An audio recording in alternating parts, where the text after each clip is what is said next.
Hello, good morning, good afternoon, good evening, wherever you are in the world. You are very welcome to the official launch of the Mercedes-AMG F1 W12 performance car. The machine in question is lying in wait just around the corner there. You will be the first to see it very shortly. But in the meantime, let's have a conversation with Toto Wolff ahead of the 2021 season. Here he comes, looking very well. How do we find you after the winter break? Refreshed? Yeah, the break wasn't really long between the last race and the first is only 12. How long did you actually have off? Did you even have a break? Yeah, I had off around Christmas and the New Year, and that was really nice. I spent it with my wife Susie and my children, and really enjoyed it. Excellent. Well, as I said, you're looking well, but we're about to head into a new season. You'll be taking 7 titles on the bounce with you. That sounds like a team that has the experience to possibly make it 8. Yeah, but we haven't even started the season yet. So you hate looking forward, don't you? Yeah, because this crystal ball doesn't work. You know, I keep looking in it, and it never predicts me the future. So you can't rest on your laurels. The last few years were tremendous, and we are very proud about that. But it all starts with 0 points for everybody, equal opportunity. And in that sense, we need to do the best in every session and every single day, and not look too far ahead and dream about titles. I mean, how do you manage expectations, though, after all the success you've had? My expectations for Mercedes, they're up there as we head into this new season. Yeah, I kind of get that, but within the team, all of us together with the drivers, we never have these expectations, because there is always some kind of skepticism whether we've done a good enough job over the winter. And I know I'm sounding like a broken record, but as a matter of fact, we always think that way. And we know that if we don't push ourselves every single day, we might fall back. And this is the sheer thought is scary. Well, the car you've put together, it's a thing of beauty. You're going to see it very, very shortly. I noticed the silver is making a partial return with the AMG logo on the engine cover. It looks delightful. It's a beautiful looking car. You happy with it? Yes, I'm happy with it. Obviously, the black livery that we had last year became an iconic livery, and we are very proud about the message of this livery and also how it looked. And this year, it's very similar as we will show, but there is the silver keeps sneaking back in, and at the end of the day, it's a silver arrow. That is our heritage, and we are proud of carrying that. Valtteri and Lewis are your drivers once again this season. You're one of only 3 teams to retain both the same drivers. What are the advantages of that? Stability is key in every team, and we work as a group collectively. We have 2 drivers that respect each other whilst racing each other hard out there. The development and the inputs that we get from both of them are very valuable for the team. And at the end, it just works. We love interacting with Lewis and Valtteri, and you can look back in the past, and it's been successful. I dare say it'll be successful again in 2021. But saying that, at the end of the season, you will have no drivers. Valtteri and Lewis are out of contract. So, is that a problem for another day? Are you looking ahead? What are your thoughts? I thought you're not asking the difficult question. This is smooth sailing and presenting the car. I'm evil, aren't I? Yeah. So we need to, it's very simple, okay. The explanation. I think with Lewis, there was a particular media attention on our contract negotiations. Just a bit. And it's actually quite funny, because him and me, we were so aligned. Whilst we were in the season, we just didn't have scope to talk to each other and spend enough time with each other to have that conversation. And then we thought about doing it between the 2 Bahrain races, and then he fell ill. Yeah. And then we both went into our holidays, and we talked through the holidays, and then I had COVID. So that is what it all delayed. And at a certain stage, because our conversations are really in a way partners discuss it, but it's down to the detail. And then we felt now we got to close this conversation. The season is right in front of us. Yeah. And we've been talking a lot about the future, about Lewis driving the car in the future, but also our partnership going forward. And we felt, let's discuss that during the year and find more time. And as for Valtteri, he's in the unfortunate situation that for the last few years it was 1-year contracts. He functions really well with the pressure. He's the cool Finn that is able to hold that back. But 2022 is a completely new year with new regulations, and that's why we would just want to see how it pans out during the course of the year. But I must say I'm really happy, and the teams of engineers are really happy, and he deserves to be in a Mercedes. You mentioned you had coronavirus. Everything okay? You get through it all right? Yes, we were lucky enough to have no or mild symptoms. Good. And there's still some after symptoms. You know, you can't really train like you've done before, but it's all gonna pass. And lucky in the sense that many others suffered a great deal. Good. I'm glad you're okay. Back to business. 23 races this season. How big a challenge will that be for the entire team, to maintain performance across such a dauntingly long year? Especially the race team. So here in the factory in Brixworth and in Brackley, it's stressful all year. But it gets a little bit more of a quiet period during the spring. And having said that, they are also flat out. If you look up in the offices, everybody's knackered from the work. But the traveling itself with the jet lag is not trivial. You know that. Yeah. And imagine the drivers. So they're having all these factors to count in, and then they need to drive a car at the limit. And the mechanics that have to be there 5 or 6 days prior to the race, build up the garage, and then stay longer in order to take the garage down, whilst having the tough job to, the fiddling with small things that could cause a DNF for all of us. And they've performed under pressure, race after race.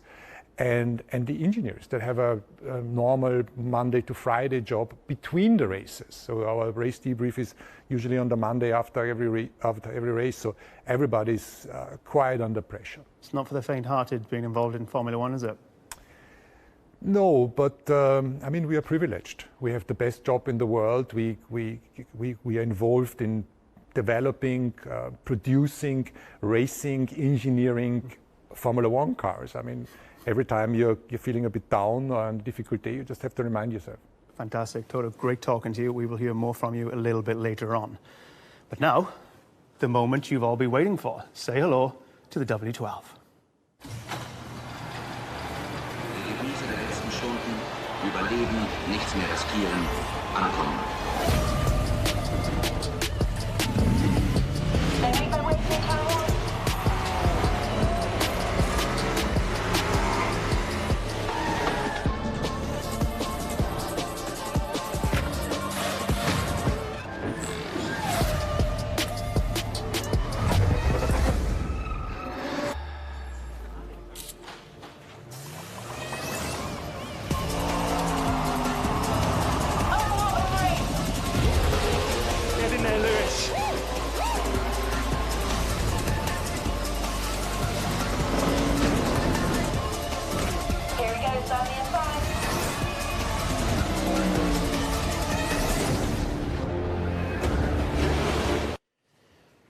And there it is, a thing of beauty, I'm sure you'll agree. Joining us now, the two men who will drive the W12, Valtteri Bottas and Lewis Hamilton. Gentlemen, fabulous to see you. Really, really good to see you. Valtteri, how are you? How was your winter break? Very good, thank you. Break was good, fully recharged, been healthy, been able to have a solid training program, and been working on myself, trying to be the best I can this year. And honestly, now seeing the car, just now the first thing in my mind is I just can't wait to drive it and can't wait to get back to racing. Awesome. And you're absolutely in peak condition. Keeping an eye on social media, every time I see you, you seem to be on a bike. I feel like you've done a lot of mileage. Sometimes on ski-doo or snowshoes or rally car, these kind of things. But no, I'm not at the peak yet. The thing is, we're not racing yet. And in terms of physical point of view, F1 is quite different to many other sports. We have 23 races, and you kind of try to micro peak to each of those. What lessons did you learn in 2020 that you're bringing to 2021? A lot of lessons. Again, it's so much things in this sport that you learn about yourself, and the opportunities to be better driver each year if you take those on board. And I think the main thing over the winter and over the break with the processing and learning of things has been the self-honesty. So trying to really look into the details, that how I can be better. And that's ultimately the goal when I'm on the grid in Bahrain, to know that I've done everything I can to be at my physical and my mental best. And same thing, overall target is then to get to the end of the year in Abu Dhabi and look back and say, I did everything.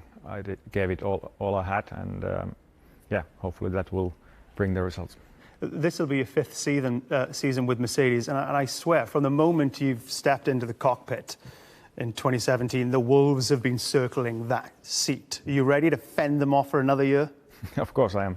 It's now my fifth year with the team, and actually, quite a few in Formula 1 already. So I have full focus on my own targets and the targets for us as a team and the people around me. So that's going to be the only thing on my mind. Fantastic. Best of luck, Valtteri. Thank you. Moving on to Mr. Lewis Hamilton. Sir Lewis Hamilton, 7-time world champion. How are you feeling? Good. Just happy to be back and back in the factory and just ready to go, really. It's kind of, it always feels like a long break, even though they get shorter and shorter each year. But just excited for people to see the car, excited to see what it feels like when we finally get out in it.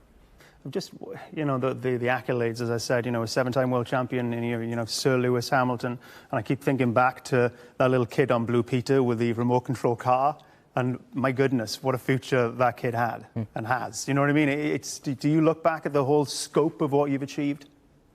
Of course, definitely. And I think I was just talking to Toto. It's really about opportunity. And I was very, very fortunate when I was younger to have those experiences on BBC and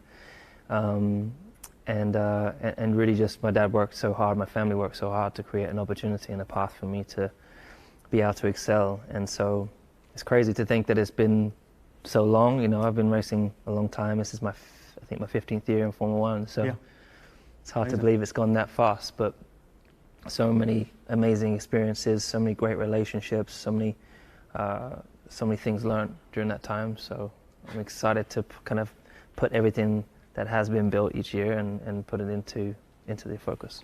This is your 9th season with Mercedes, which means you've been kicking ass with them for almost a decade now. How do you feel about that? Extremely proud. I think, AMG was supporting me as well as Mercedes back when I was 13. And, it's amazing to have come along this whole journey with them. And, each year when we have the success, that car goes on to the road of evolution back in Stuttgart. And I'll always, even beyond my time, that I'll always be a part of their road of history. So very proud of it and grateful for their belief in me all this time. Let's get out of the way, because you're going to be asked it 1 million times over the course of the season. Why did you only sign with Mercedes for a year? Firstly, I'm kind of in a fortunate position where I've achieved most of the stuff that I've wanted to achieve up until this point, and so there's no real need necessarily to plan too far ahead in the future. I think we're living in quite an unusual period of time in life, and I just wanted 1 year as a then we can talk about if we do more and keep adding it one if we have to. So is that quite low down the priority list? I'm assuming your main focus for 2021 is to win an 8th title.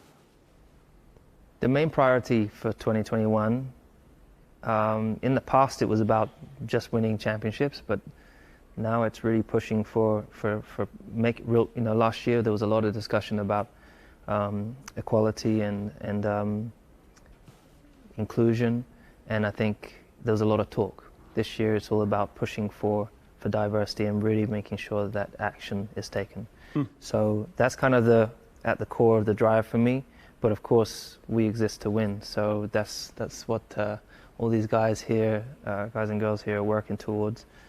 And so that's my goal, is to deliver that for them. Let's bring Valtteri back into the mix. What's it like being this man's teammate? Because, you know, he's an inspirational chap, but he's also, as a teammate, an absolute nightmare. It's motivating, it's challenging for sure. And yeah, of course, you know, we are teammates, we're working as a team. But at the same time, no doubt, you know, when we put the racing helmet on, then it's time to race against each other. And we hate losing, we love winning. And naturally, when you're in the car, every time you try to beat everyone, including your teammates, because you're in the same car, and it's a good benchmark. But everything what Lewis has achieved in Formula One, obviously, that's now the best benchmark you can really get, and it motivates me.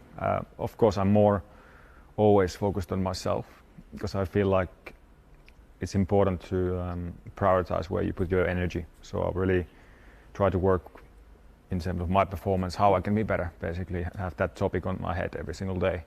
But yeah, it's an extra motivation. But yeah, you know, so far it's been really good working with Lewis, and I think we've been able to, with the teamwork we do, to really push together the team forward. And because we know that, you know, if we want to keep winning titles, we need to team up and work together as well. Would I be right in saying that Valtteri is probably up there, the top of the stack, your favourite teammate you've ever had? Yeah, absolutely. I think the working relationship has been pretty special over these years, and I think it's down to, we've always talked about the respect, but every year Valtteri's turning away and pulling out lap times and performances that are very, very hard to beat. And so it keeps me on my toes, that's for sure. It's only natural you're going to keep one eye on your teammate, but I was wondering, there's a lot to get excited about this season, and as a fan, I'm very excited to see what Vettel can do at Aston, what Mick Schumacher can do with Haas, what Carlos can do with Ferrari. Are you boys excited by that, or could you not care less? Me personally, I get excited by that. You know, I grew up watching Formula One, so I'm at the core a fan of the sport, and seeing that things maneuver, things change. Obviously, here's stay the same in terms of the driver lineup, but also it's the first year that we've had the car. It's the same car as the previous year. It's the first time I think that's happened in the sport. What I don't know if the fans know, but we've had there's this downforce adjustment that's been made for this year, which does mean that it's going to be, the car won't be as fast, at least at the get-go. But we'll get closer racing? Sorry? We'll get closer racing, perhaps? Who knows? I don't know really why they've done that, except for bringing the cars closer. Then we've got tyres that aren't as fast as the previous years, so there's a few... Really getting us excited about this new season, Lewis. Well, it just adds a new element into the mix. You know, the tyres, you know, we don't know how these are going to perform, what the limitations are. And then, yeah, looking at the other teams, you've got a stronger setting, I think you'll see probably at the Red Bulls. You've got Ferraris, again, got I think a really great new fresh setting. And then you've got Sebastian taking over all his great experience and expertise. And they are ramping up. They've had nearly won in Turkey last year. So I'm excited too. Lewis is excited by what's going to happen elsewhere on the other teams. What about yourself, Valtteri? Are you in the I couldn't care less camp? Yeah, probably. Couldn't care less. To whom it may concern, I don't care. No, I mean, of course, yeah, it's kind of nice to see what different teams are doing, what kind of cars they're bringing for this season, and yeah, of course, you can't avoid seeing how the other new teammate pairs combinations, how they go against and etc. But yeah, I try to focus on my energy really for the performance and my things and people around me. Big picture stuff though, who do you think are Mercedes' biggest threat this year? You've got to say that Red Bull were frighteningly quick in Abu Dhabi. My feeling, at the beginning of the year, could be Red Bull if I had to guess now. But obviously, like Toto doesn't have the crystal ball that works, I don't also have it. So, but it could be surprises. You just never know. There's lots of new drivers, and McLaren with the Mercedes power unit, Ferrari after tricky last year. We'll see. back to the car. Lewis, does it ever get old seeing, the car you're going to be racing in at the start of the season? Essentially, are you boys on Christmas Day right now? It definitely doesn't get old. I mean, it's fascinating to see technology evolve. As I said, it is the same foundations of last year's car, but it's obviously got new components around it. But there's only two of us that get to drive this car, all year long. This is going to be our home. This is going to be with us, connected to us on this crazy journey that we have no idea what's up ahead of us. And yes, so it's the most exciting. It's like going to the fun fair knowing you're going to ride a roller coaster, but we get to do that all year long. So. We're so lucky. Yeah, very lucky. You obviously feel the same, Valtteri. Can't wait to get this beast out of the showroom, get on the track. Yeah, honestly, can't wait. Obviously, it's not long to go anymore. We'll start testing on 12th. So yeah, just waiting for that, and lots of preparation has been done for it, and a huge amount of hours by about 1,000 people to get this beast ready. So looking forward. Gentlemen, absolute pleasure talking to you. Thank you so much for your time. Best of luck with the season. Thank you. Thank you, guys. So that's what the drivers think. But how much of a role will this new machine and the rule changes play this year? I know a man who can tell us, the ever-eloquent Mr. James Allison. James, great to see you. Loving your work. Introduce us to this beast. What do we need to know? Well, you'll know if you look, it doesn't take much more than a glance to see that it is an old friend in many ways. Yep. Same monocoque as last year, same gearbox as last year, lots of the same structure underneath as last year. But look a little closer and you'll also see there's some fairly significant differences. Just a glance at the side pod there and you'll see a rather sexy looking bulge in the engine cover, which is hiding some of the work that our friends at HPP have done to squeeze more horses into that power unit for us for the year. And across the whole car, it is actually dressed in new clothes, new aerodynamic finery that we hope will make it a successful car. The bit we're not showing you... What's going on here? You're covering something there. The bit we're not showing you is down along the edge of the floor. That area is the area that was most affected by the new regulations, where they tried to pull performance away from the car by changing the floor regs. And down there's a bunch of aerodynamic detail that we are not quite ready to release to the world. Not because it's not there, but because we don't want our competitors to see it. We don't want them starting to try and put similar things in their wind tunnels. Just buys us a couple of weeks extra. So essentially there's something so juicy under there, you're almost certain your competitors will steal that. I think we all look very closely at what our competitors do. So we know our competitors will be looking, and we don't have to show it yet, so we're not. So what has been the main area of development, would you say? Because I know you said it's very similar to last season, but what is the absolute newest item on this car? Well, I mean, if you leave the power unit out of it for the moment, because that's HPP's responsibility, but here in Brackley, the main area, of course, has been the aerodynamic development, because most of the sort of substructure of the car was carried over from the year before. So aerodynamic development to put as much downforce on the car as possible, but elsewhere on the car, developments to try to make it so that the bits underneath can live longer, so that we don't have to replace them so often, so that in a budget cap, we can operate more efficiently. Okay. And how has it been putting this beast together during a global pandemic? Nightmarish? No, not nightmarish. We are lucky in many ways here. Lucky, I guess, globally as a sport, because we did take, as a sport, some good decisions about how to handle the pandemic. And that's the reason why big chunks of this car are carried over for all the teams on the grid. That was a sensible choice in a year where we knew that the supply chain would be disrupted by COVID. But then we're lucky in a second way, which is we have good facilities here, we have good IT infrastructure that's allowed us to sort of spread out both to home and in the factory, and allowed us to keep functioning in a very different way of working, but we have been able to keep that workflow going and produce this car in a decent way. What would you say to anybody who says that 2021 will just be a carryover from 2020 for Mercedes? They'll win. What do you say to those people? Well, it's a touching degree of faith, but it's certainly not one that we feel here. We feel, I mean, utterly excited about everything that's in front of us, but equally anxious because so much has changed in these regulations at a detailed level that do really punish the car from a performance point of view. Have we done enough to recover back that performance better than our competitors? None of us know, and yet we know we really care about it, and so the anxiety is quite high at this time of year.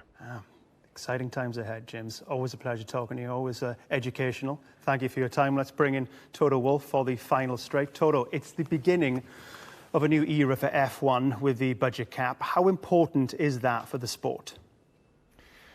The budget cap is extremely important in my opinion because the costs were escalating over the last 10, 15 years, and it became not sustainable anymore.